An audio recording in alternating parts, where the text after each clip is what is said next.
Welcome to Kids Read Radio, the official podcast for FVRL Kids. A great place to discover reading picks and more. Hello, everyone. I'm Jessica, and I'm the Reading Link Challenge Coordinator at FVRL. Today, I'm very excited to share a special podcast with you. I'm here to introduce our RLC titles for this year. I'd like to tell you a bit about them and get you excited to read as we prepare for the RLC challenges ahead. First up is Astrid the Unstoppable by Parr. Astrid Glimmerdoll, or the Little Thunderbolt as her town has dubbed her, is a whiz on the ski hill. She loves sledding, skiing, and generally being outside and hanging out with her friends. However, her best friend, Gunvald, has a huge secret that is about to come out, and some new kids have arrived in town to shake things up in Astrid's world. Astrid is a spicy little gal with so much heart and spunk. You'll love going on adventures with her and meeting the colorful cast of characters in the town of Glimmerdoll. This is a Norwegian book that's been translated, and it is a very fun slice of life from a culture quite different from our own. Next, we have Because of the Rabbit by Cynthia Lord. Emma's father is a game warden, and she tags along with him one night to rescue a rabbit from where it's trapped in a fence. Emma is starting public school the very next day, and she's feeling quite nervous after being homeschooled for many years.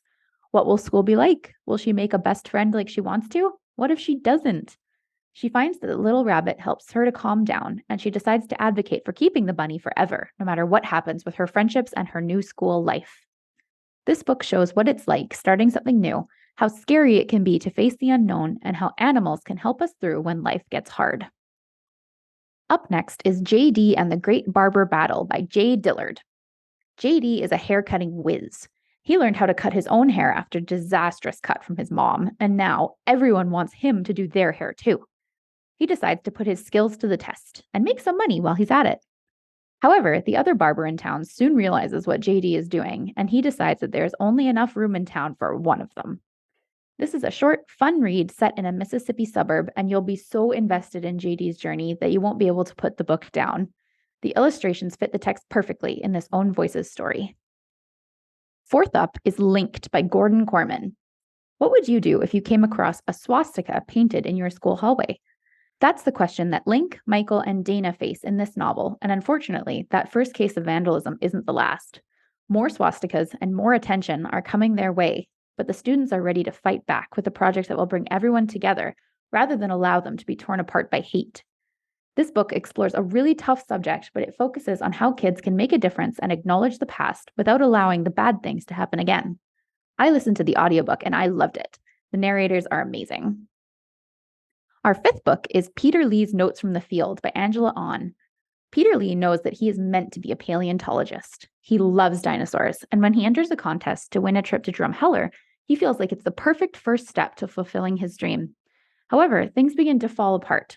The trip doesn't go as planned, and his grandma is sick.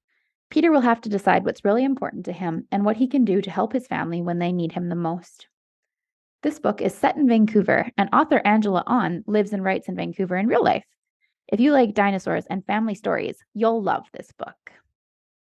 And finally, we have Upside Down Magic by Sarah Mlynowski, Lauren Myracle, and Emily Jenkins. Wouldn't it be cool to shapeshift into an animal anytime you felt like it? That's the reality for Nori Horace, except her shapeshifting ability goes a little bit wonky sometimes.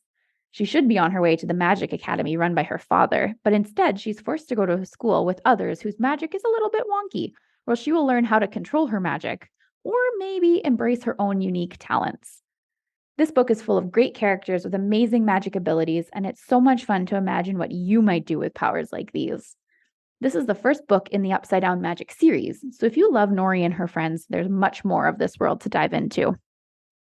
There you have it. Now, for those of you who are participating in RLC, you have two very important tasks: read and have fun. We'll see you for your challenges in the new year. Thanks for listening to our show. Remember, the library is always open. Check out the digital content tab on our website for fun stuff for kids.